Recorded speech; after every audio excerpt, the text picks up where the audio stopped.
Today, we're joined by Sergey Jakimov, Managing Partner of Longe VC, a firm focused on backing the next generation of companies working to extend healthy human life. Sergey sits at a critical junction between breakthrough science and real-world impact, helping translate cutting-edge research into companies that can scale, reach patients, and ultimately change how we age. This isn't just about living longer. It's about whether the discoveries happening here on campuses like Stanford can actually turn into solutions that give people more healthy years, more time with family, and more time to contribute to our society. So today, we're going to explore what it really takes to move from lab to life and how investing plays a role in shaping that future. Come join me as we talk to Sergey.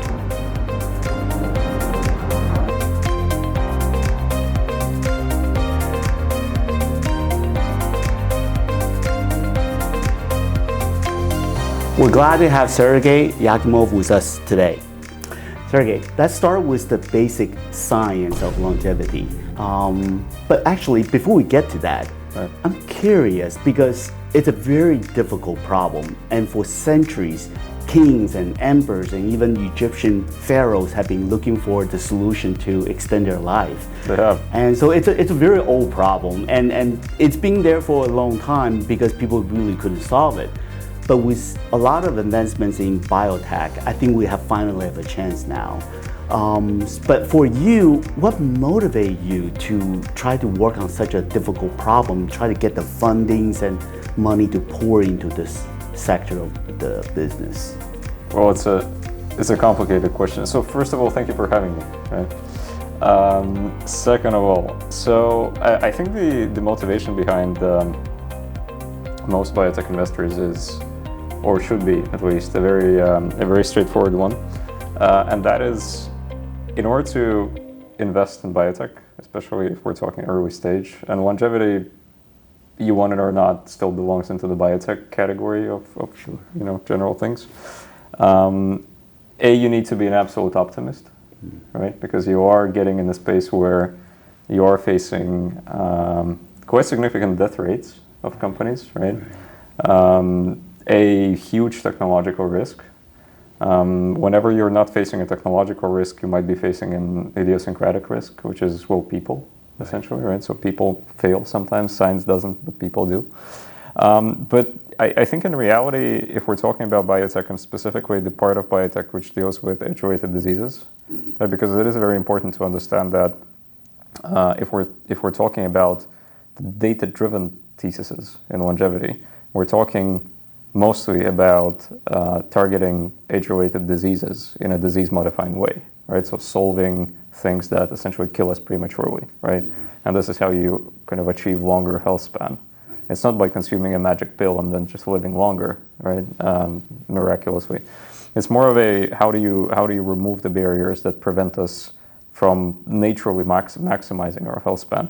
So whenever you're talking about this sector, you are, I think, quite naturally talking about the investment field and the segment which puts out the most added value, if you think about it, right? So as a tech field, all of your crypto, all of your SaaS enterprise software, all of your AI, all of your automation, whatever that is, doesn't really make sense if you're gonna die from cancer at the age of 50, right?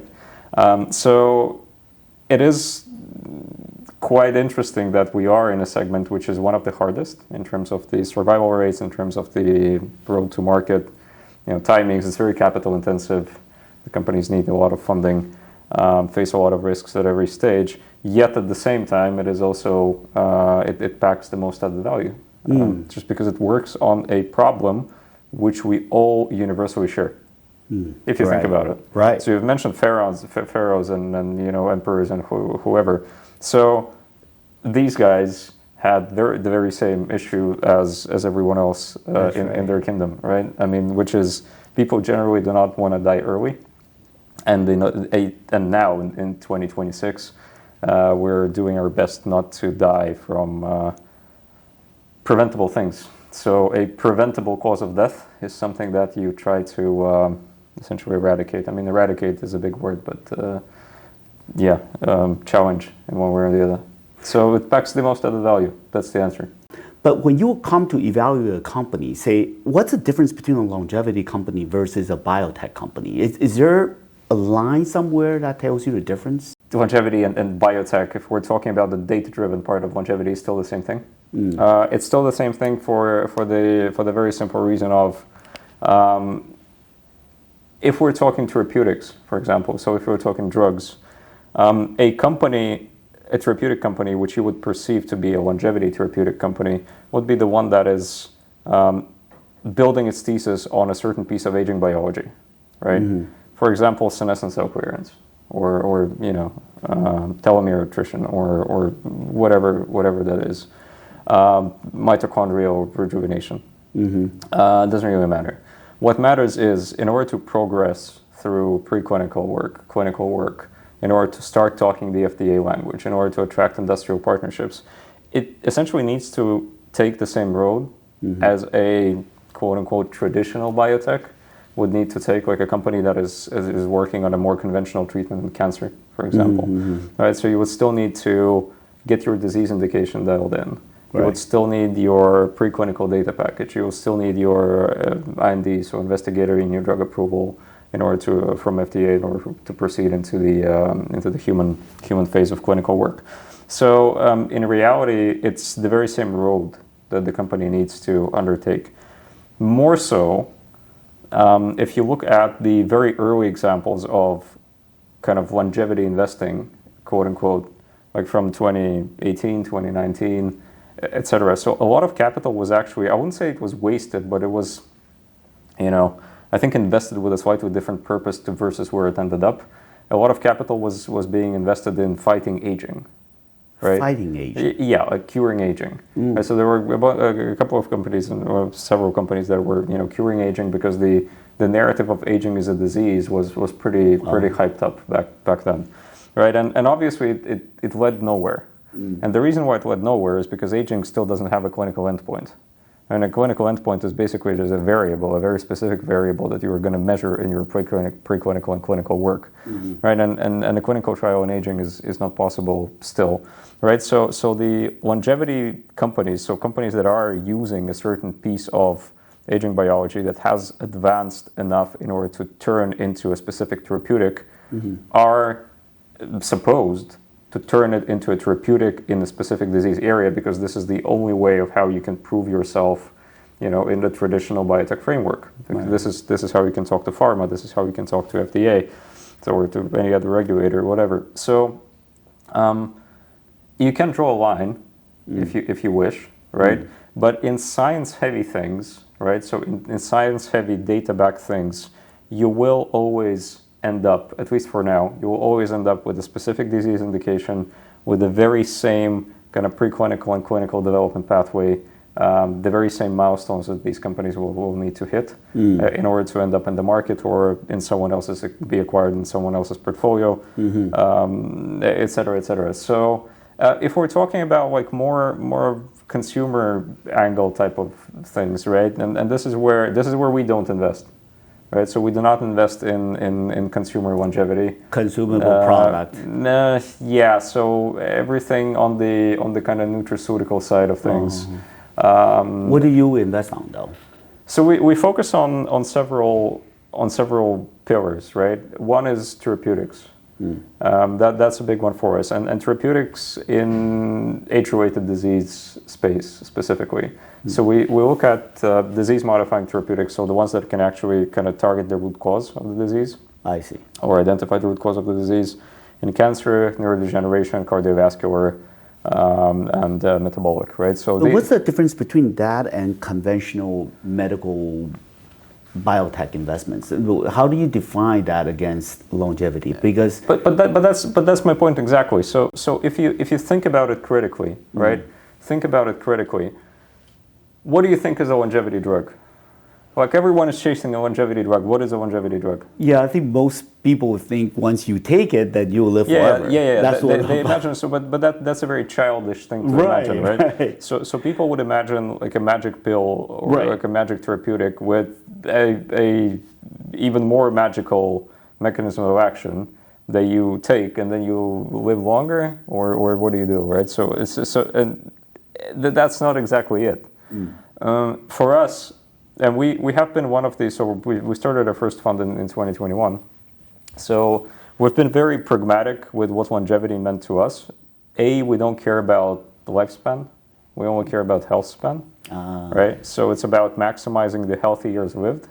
And through that, we do not look at the potential longevity drug, quote unquote, as a magic pill.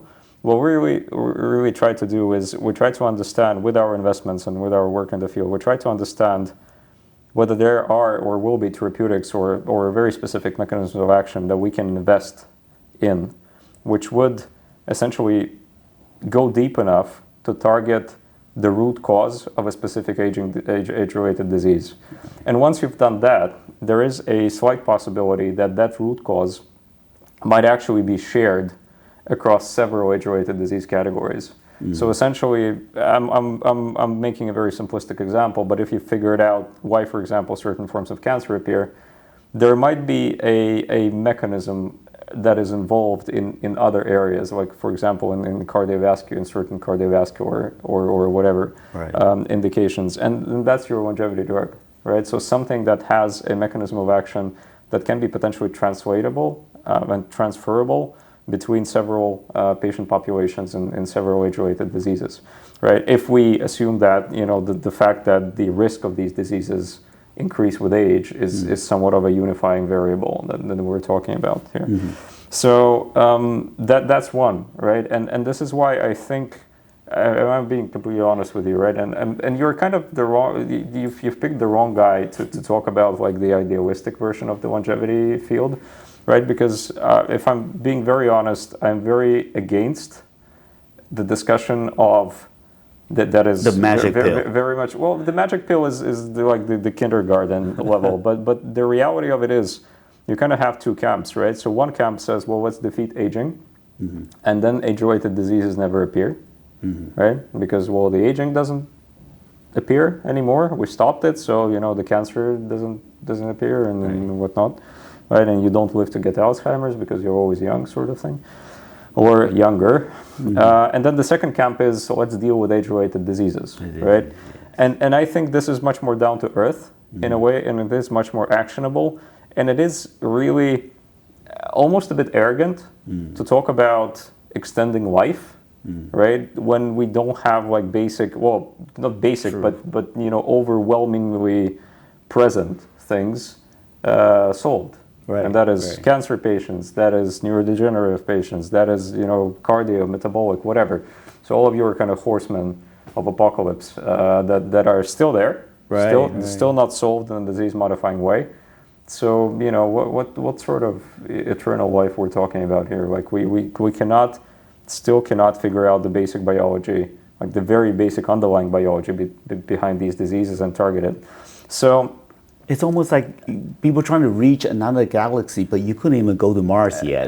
In a way, in a way, yes. So you can come up with a lot of these metaphors, right? So if you are trying to run a 3-hour marathon, but all you can do right now is walk 40 kilometers, right, or 30 kilometers.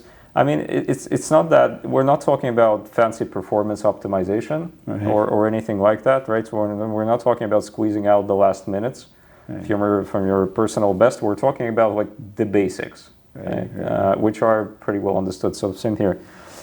So I think it's not correct to divide the two. The longevity field, we'll look extensively at companies that are trying to exploit kind of the new findings in the aging biology space and try to take holistic things from aging biology space and then turn them into therapeutics. That's true. But that's one pillar. And then the second pillar is we do invest heavily in the infrastructure. So AI for drug discovery, novel sequencing methods, essentially everything that helps us to design drugs faster, helps us to speed up R&D, helps make R&D more precise, pick the word you like. So, and that's also kind of, it's not glamorous, but that's the thing that gets the industry going faster. All right. So there's a balance between, say, extending health span and lifespan, but well, lifespan is it's mostly it's a byproduct. I mean, you extend health span. Naturally expanding your lifespan kind of extends by itself, right? Right. So because what is the life worth? Like, is the long but unhealthy life worth living? I mean, I don't think so, right? I mean, ideally, you want to maximize the amount of healthy years lived, right? Without compromising on performance, as much as possible. So that's your goal. Like, physically, just living longer is a bit of a stupid milestone. Right. It's like keeping a piece of meat alive. What's the point of that? There's no quality attached to it. Yeah, in a way. So for a lot of biotech and pharmaceutical industry especially, we know the horizon takes a long time before product hit the space. Right. Longevity probably even longer than that. How do you balance that risk how do you explain to your investors? How do you, when the risk could be so high and the horizon so long, how do you balance that? First, I think it's a bit of a misconception, to be completely honest. So people outside of the industry very often think that, I mean, how can you invest in things that are 10 years to market, right? Where, like, this is when you can do AI right around the corner, or crypto. Over the weekend you have a product out for social media. In a way, which again, like, all credits to entrepreneurs in these fields. Like, of course, biotech cannot move as fast as they can. That's just the nature of the game, because biotech is very data-driven. It's all evidence-driven. You have regulator procedures in place. You have a lot of checks and balances to ensure that this is not toxic, this is not dangerous to patients, this works, and in double-blinded design environments, in clinical trials and whatnot. So all of these things are there for a reason, right? So that once it reaches the patients, we don't kill the patients with toxicity and adverse effects, right? But it actually works. So that's point number one. Point number two is, for you as an investor, there are multiple entry points and exit points, right? Which means, it depends on how early you invest. Whether you're an early stage, whether you prefer to go into kind of late preclinical, whether you're investing in clinical. If you're investing in clinical, kind of more on the private equity side or very, very mature venture, this means that you are not sitting with a company for 10 years. You are kind of investing towards the end of it in terms of the exit. But even if you are an early stage biotech investor, the way you time your entry is before the major value inflection point, where the first major inflection point is your kind of animal package, so animal readouts. And then after, if these are successful, you stay with the company through their IND approval, maybe into phase 1 clinical trials. And the way that the industry works today is because of the patent cliffs that are approaching for a lot of pharma, you have big pharma shifting their acquisition window tremendously towards the earlier side of things. So you see preclinical acquisitions, not even clinical stage, right? Not even human phase acquisitions all over the cancer space. If not acquisitions, then major partnerships for preclinical programs, things like that, because everyone is essentially struggling to replenish their patent portfolio. And you have the GLP-1 example here, as a huge moneymaker for a couple of pharmas. There are a lot of big pharmas that missed out on the opportunity, like they failed to kind of jump into the GLP-1 wagon. So everyone is searching for the next blockbuster thing.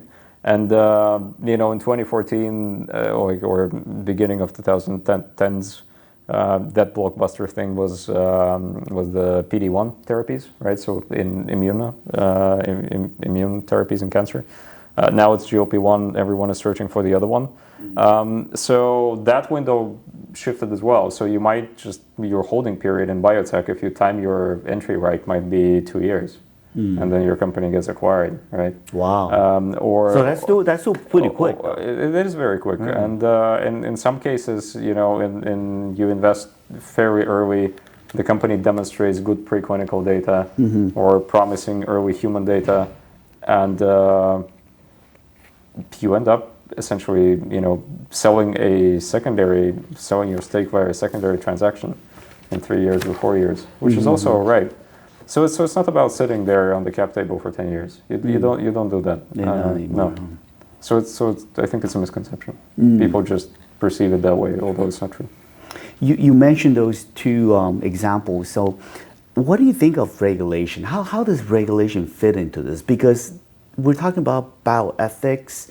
We talk a lot of issues regarding maybe equity and how these therapeutics may alter the understanding of human beings. We're talking about longevity therapeutics specifically. So look, in your opinion, what do you think? Yeah. So the first disclaimer, right, which is extremely important for everyone to understand. A regulation is there for a reason, right? So it's not like the debate of, oh, let's do something to undermine the FDA and do whatever, like, because FDA is just creating hurdles and we want to move faster, we want to break things, etc. You don't do that in human biology. Like, you don't break things at the expense of patients. All right, so the regulator and the procedures and whatnot, sure, they can be optimized. Sure, let's say, if Food and Drug Administration can work faster in certain things, but these are operational tweaks, right? In general terms, the regulatory barriers are there to ensure that whatever ends up in human beings is not harmful to human beings.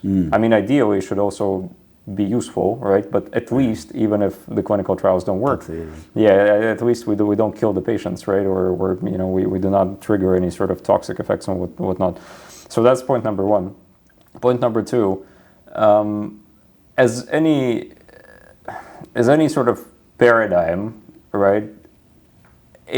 It should evolve, and the regulatory environment, of course, should evolve together with the tech, right? Which means, as we get more into the aging biology, as we get more intense debates on how you measure aging or certain processes around aging, how do you quantify these processes, the regulators will need to adjust, right? And they are, to a certain extent. It doesn't happen as fast as the biohacking community on Reddit would like it to happen, but thank God it doesn't. Just because, again, point number one, it's there for a reason, right? For our own safety. So I don't think regulatory is a hurdle in any way to longevity biotech. If anything, it's a blessing, because the presence of these hurdles actually force the companies to be more critical with their thesis, more critical with their mechanism of action. They force the companies to do more work on essentially focusing their research in a specific disease indication in order to prove themselves in front of the regulator, because you are forced to talk the regulator language. Right. So it's one of these cases where again, very subjectively, I think that it's not a bottleneck. It's a filter, right? And you need to adjust to pass that filter. And if you do adjust, you actually become a much more focused, much more sustainable and defendable thesis-wise, right? Company. So it's a good thing. When we talk about ethics, look, I mean, you always have these moonshot theses of whole body replacements and brainless clones and whatever. No, but especially here in the Valley, this is pretty popular.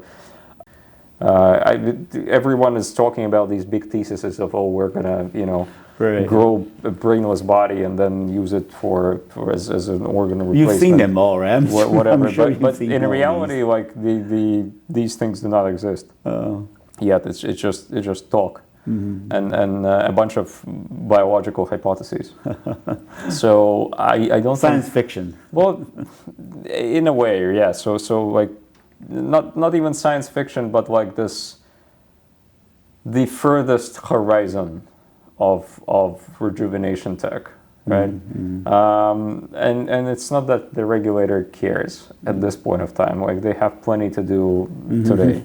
Right, because if you think about the longevity field in general, you can kind of divide it into several frontiers, right? So you have the frontier of now, right? And and that is all of your self-awareness stuff, right? So you're wearing an Apple Watch. I mean, that's a good example of a self-awareness thing. That's all your vitals and whatnot, right? So all your dietary, all your lifestyle interventions.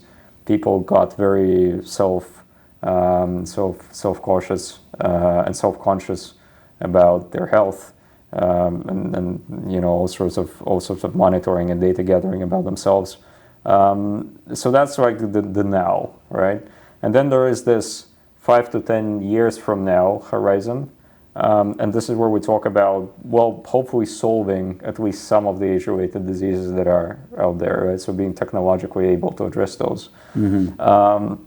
If not completely solving, then effectively treating, efficiently treating.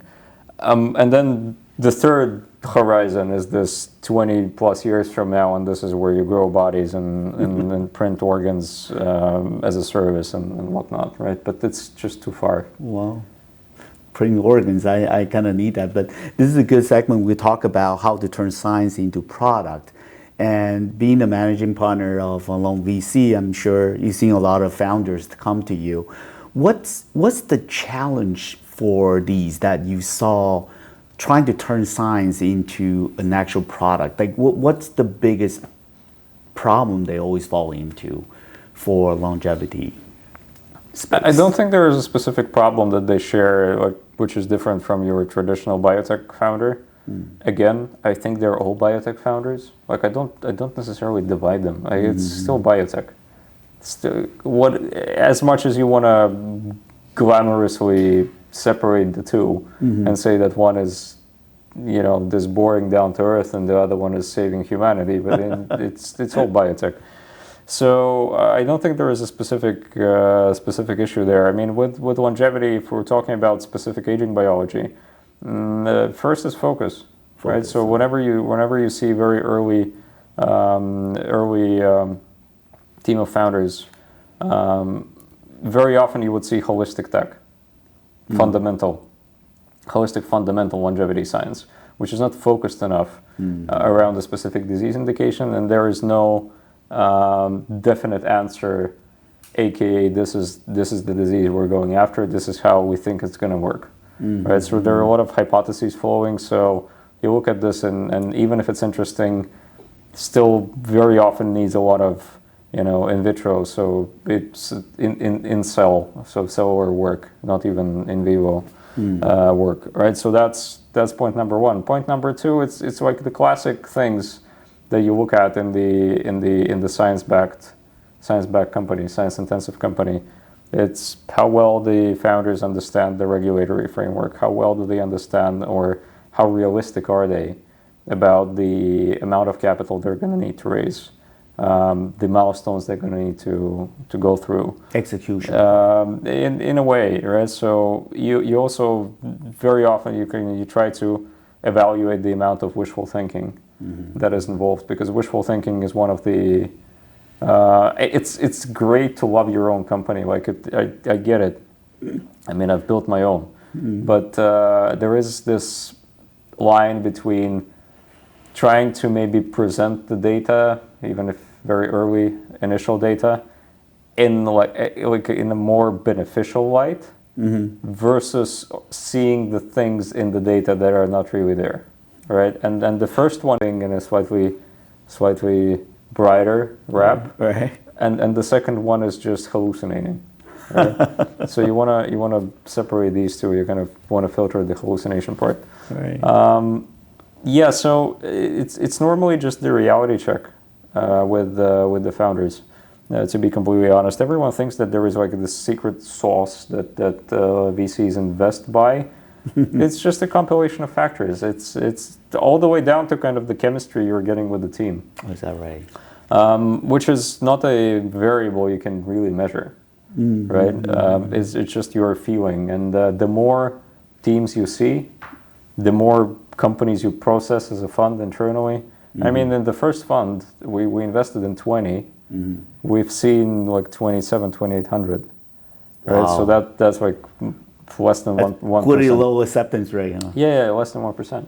So what is it though? Why you pick those 20? Is it the science? It's a the execution part? Yeah, it's a combination of all. Again, there is no like secret sauce. Everyone thinks that there is, something in the air, but in reality, we try to, in order to make repeatable good repeatable investment decisions, give or take, you need a framework. Give or take. It can be your own framework. It can be, you know, the framework that is based exclusively on your own very subjective, you know, qualitative variables, not quantitative. At the end of the day, if you're investing early stage, then most of your variables are qualitative anyway. Like, so quantitatively, there is not much to measure. So you're not factoring in things like revenues, and I mean, biotech startups can have no revenues all the way to the exit, right? It's not needed. But there is not much to factor in your like traditional P-like model, right? So a lot of these things is qualitative assessment, but you need a framework anyway. And I mean, in the first fund, we built sometimes like for a fund of this size back in the days. So the first fund was 25 million. We built a very large team, deal team, just to you know. Just to be able to assess early science. There are different people call AI different things. You know, some call it chatbots AI, some call drug discovery engines AI. They're both right to a certain extent, I guess, right? But AI is just a big word or abbreviation rather, that doesn't really mean anything anymore. Like blockchain back in the days, or for that matter, like longevity, right? So longevity doesn't mean anything as an umbrella term anymore. There's literally like several bus stops of distance between, you know, hard science and vitamins you get on Alibaba or whatever, that are labeled longevity supplements. So, and they don't belong together, obviously, right? But they're kind of in the same field. AI, the same thing. So, you have this consumer longevity part with all the personalized recommendations and whatever. You have bits and pieces of AI being integrated in your auras and whoops and whatnot when there are personalized suggestions and your data analysis and what have you. And then you do have much more sophisticated drug discovery AI. Right, so this is where you talk about AI for drug discovery and platforms that are there to essentially generate new targets.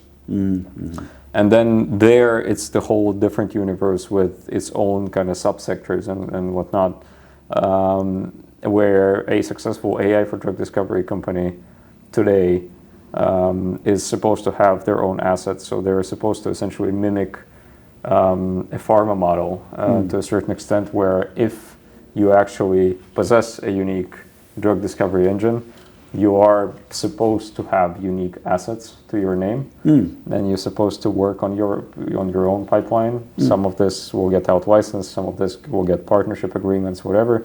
But you will keep the most unique assets to yourself. So you are in a way turning yourself into this AI infused new gen pharma company. The very early hypotheses in the AI for drug discovery space, where there were companies that said, well, we're going to sell this as a SaaS service, or we have this platform, we're going to sell the access to this platform to pharma or whoever, and this is going to be our major business model. So this is all dead. It doesn't work, right? Because at some point, everyone realized that, well, the largest buyer in the field is a big pharma phenotype type of customer, right? Because these are the entities with the most funds, with the most liquidity, and they don't need platform access. They need unique assets. So they need unique pieces of intellectual property. Sometimes early stage, sometimes still underdeveloped, but they need something concrete. So the AI for drug discovery companies that survived, they essentially turned themselves into a pharmaceutical company type of endeavor, right? When you have your own assets and whatnot. So again, you also have the layer of kind of personalized medicine, where you have the LLMs that are specifically trained to answer medical questions, or do. I mean, people consult with ChatGPT on their personal health matters, right? Is it the right way? Well, it depends on how much you're reliant on it, right? But is it the application of AI in medical? Yes, I believe so. Is asking ChatGPT to create a personalized training regimen or like a dietary regimen for you Is it longevity? I mean, it depends on how far you stretch it. That's my point. Like all these umbrella terms are good for absolutely nothing, right? They're good for a TikTok video of whatever 30 seconds or how long they are, but they cannot sustain a deeper conversation because there is no depth. Right. So you been looking at a lot of companies and you start indicating some of the technology, some of the science that excite you. I want to hear, especially for our startup founders, they want to hear what kind of technology and what kind of science interest Longe VC that would spark your interest and wanted to perhaps invest in the platforms in age-related diseases. So platforms that have the ability to produce assets in age-related disease indications is the primary interest. I mean, so I'll give you an example. So one of the first deal of our second fund was a company called Tragenics. Right, so Tragenics is going after glioblastoma, which is the brain cancer. If you wish, you can label it traditional biotech. I would say that if they solve it in a disease-modifying way, finally, then it's going to be very much a longevity contributing type of endeavor. But they do have a platform, so they have other programs with their underlying tech where they can go after other disease indications, so other cancers, for example. So that's kind of it. This is where we're focused on.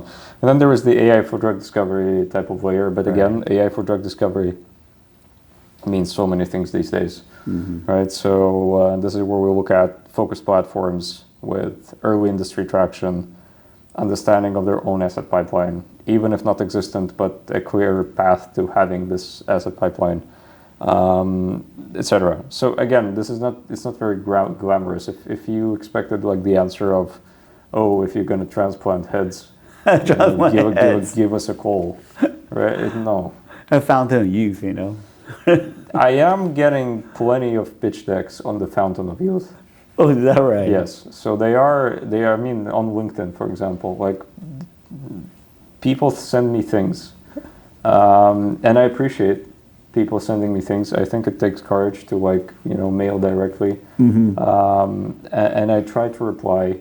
But in a lot of cases, that's like the I've cured cancer type of thing, right? Or I've cured aging.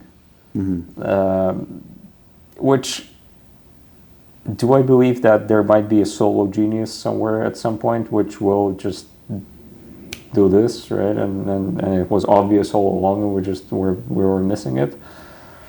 I want to believe.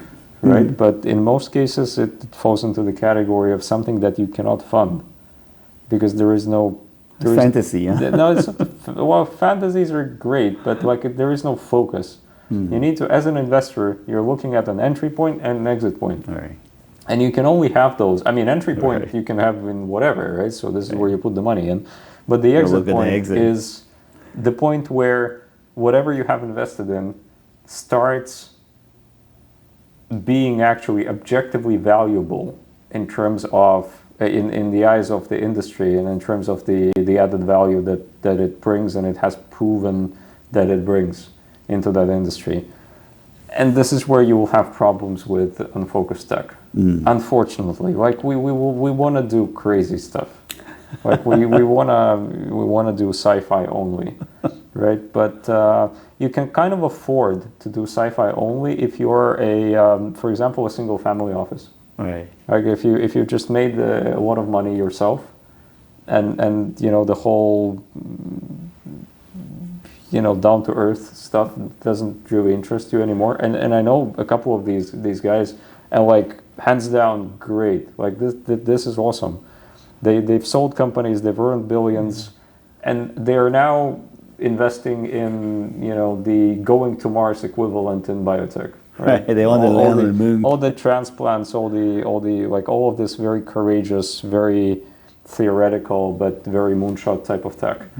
As a VC, you have your holding horizon. You have your give or take multiplier that you wanna bring back. So you need to balance between like how much impact am I making with my investments, Right.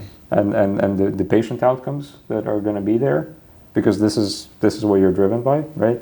But then you also need to keep in mind like how much money am I making to my LPs at the end of it all, because you're not a charity organization. That's right. So you need to earn money. Right. So it's a balance. And if you don't have that constraint, you're just investing your own money, which you have plenty of. Long shots. Do whatever. No, seriously, do whatever. Like, you have all my blessings. It is tremendous. Right. It just, you cannot afford it as a fund. Yeah. So coming down to some of the personal perspective things, what got you started in this space? This is a very interesting space, but personally, how did you come about going to this space? Well, the very same reason why from which we started this conversation. I think this space is the one that makes, the only one that makes sense in terms of the added value, like the ultimate added value to us as human beings.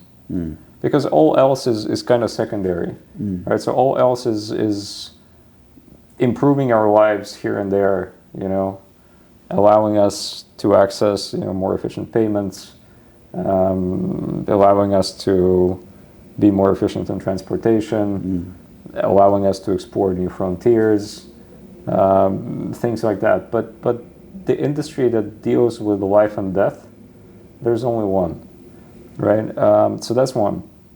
Second is, I've been, I can't say I've been fortunate, or maybe I was fortunate, depending on your kind of vantage point. So I've seen biotech from all angles you can imagine, right? So I've seen it as an investor, I've seen it as a founder, I've seen it as a caregiver to a person who had an age-related disease. I also at some point, so myself when I was 28, I got diagnosed as a rare disease patient. So I've seen this from the patient's perspective. Patients with a not obvious path to treatment, right? Because rare diseases are, well, not obvious because they're rare, kind of judging by the name. So when you see this and when you get exposed to it from these multiple angles, you are able to weigh in on like, I think what's important to do as work. I wanted to become a doctor when I was like a teenager, so I wanted to become a neurosurgeon. I didn't manage, so I just didn't have the means. Grew up in a village in post-Soviet Latvia back in the days, so you know, not much resources financially, well, not at all actually, but also not much of an understanding of the world around you, right? So you didn't, you know, teenagers now have all these opportunities with, you know, scholarships and you can Google things, and like even sitting in the most remote part of the world, you know that Stanford exists, right? And it was not my case back in the days, so it was a lot of trial and error. Yeah, I decided I will end up in the life sciences through being a founder. I'm not smart enough to develop cancer treatments myself, right? You can make it happen. I am, yes. So I can contribute on the capital side, on kind of the research side, because it's a two-way street. Like you need smart people, need resources from other people that can spot, you know, the smart and the unique in them. So yeah, decided to be on that eventually on that side. But talking about resources, let's say if you have unlimited resources, what is one thing that you think make it instantly happen? What technology would that be? Instantly happen in which sense? Whatever you think that's most important that can happen. If you have a magic wand you could swing and make that happen, what would you want to see happen? Oh, I want to see the underlying core process behind several age-related disease categories uncovered. I mean, I can't give you an answer of we cure everything and we live forever type of. I mean, that would be childish, right? But not childish yet ambitious enough would be understanding the underlying process uncovering the underlying process of, several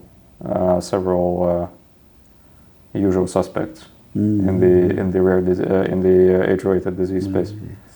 Interesting. So, how about the ethics side? Who should have access to these? Because a lot of things you're talking about potentially cost a lot.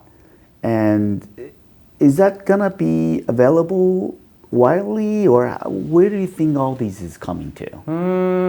What you really want to ask is, do I see the problem in, this getting stuck with the billionaires of the world and not really trickling down to the general public? I think that, again, people that exaggerate this debate, I think they are exaggerating it for no reason. What I think is, like in tech, first and foremost, let's take tech as an example. How much was an LCD, like a big LCD television set 15 years ago? Like a big one, like a 70 whatever inch one. A fortune. Right. I mean, you can go to Best Buy now and spend the whatever $500 on sale and get one, right? So tech trickles down. Tech trickles down, and 15 years ago, only the rich of this world had this fancy television set in their home. Right now, and almost any family can afford it, right? To some extent. So that's one. Then the second one, if we're talking like bio, a good example is cost of genome sequencing, right? So which is a prime example of kind of Moore's law in practice, where we started with millions. I remember that. Yeah, for whole genome sequencing, and a huge issue of like, where do you store all this data after all? Right. And now we're down to a couple of $99. Yeah, well, a couple of $100 to make it proper, right? And then soon to $99 and whatnot. So it became a commodity. And in therapeutics, it's the same thing. I mean, with gene therapies, for example, extremely expensive, in rare diseases, huge cost to the patient or to the whoever pays the cost, covers the cost, so the insurer or the state in some European cases, for example, because the manufacturers need to recoup huge costs spent on development, and a very small patient population where this is where the target market is, right? So this is why, you have these therapies that are several million, for example.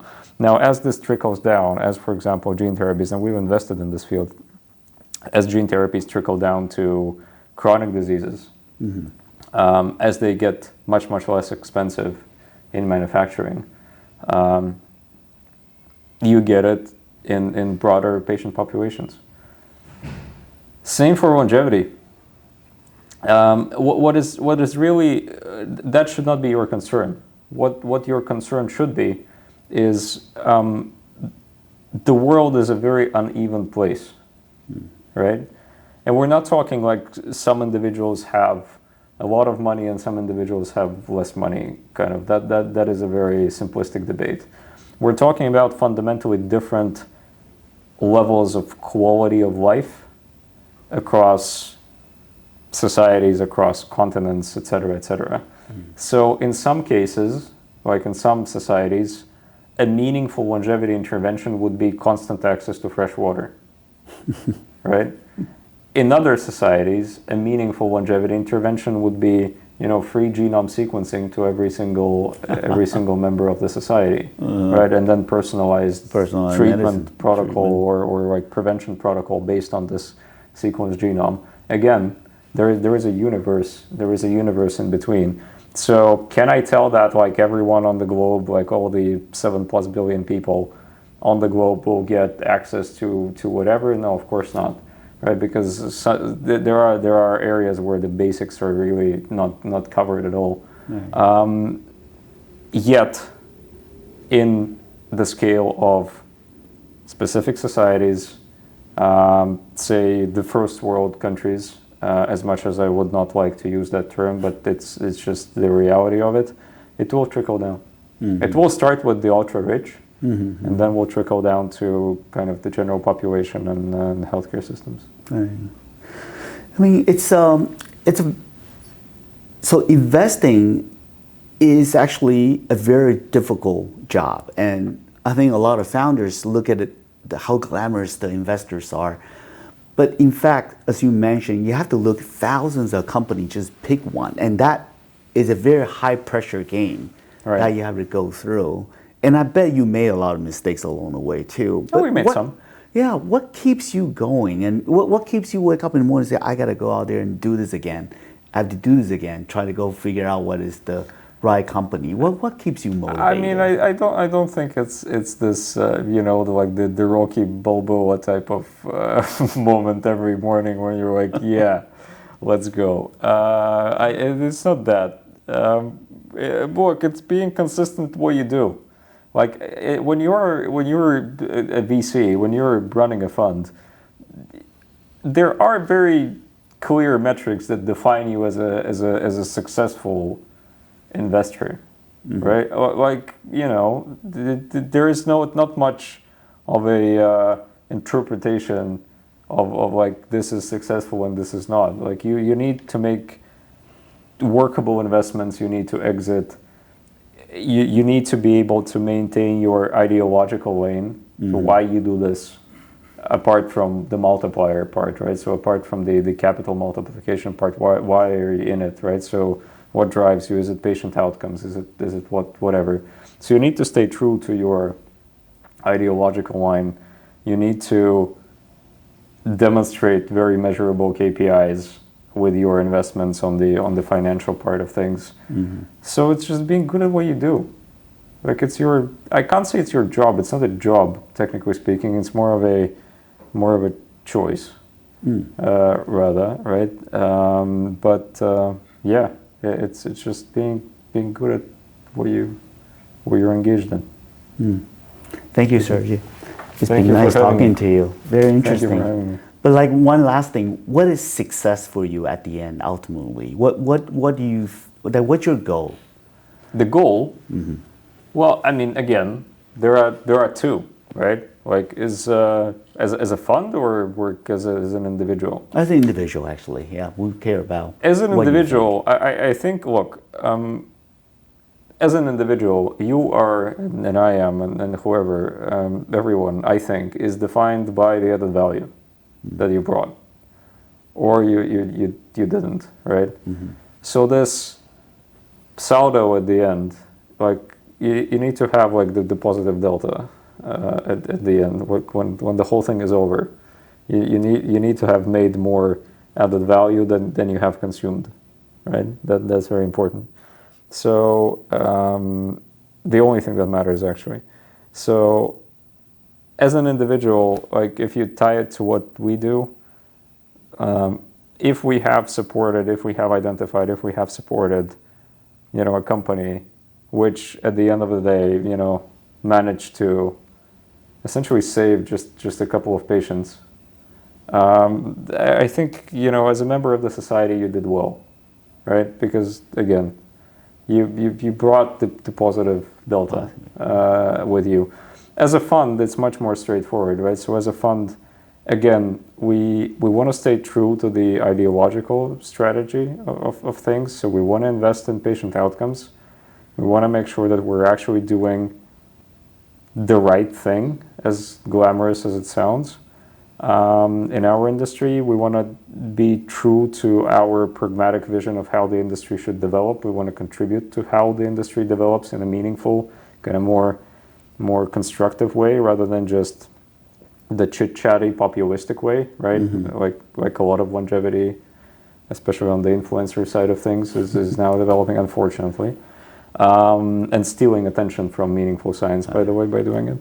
Right, and then of course, as a fund, you're also bound by certain return metrics. Well, you're not bound; you're just expected to do it, and that's absolutely fine, right? But in our field, return is almost just a consequence of you staying true to your kind of ideological paradigm of how you invest and why you invest.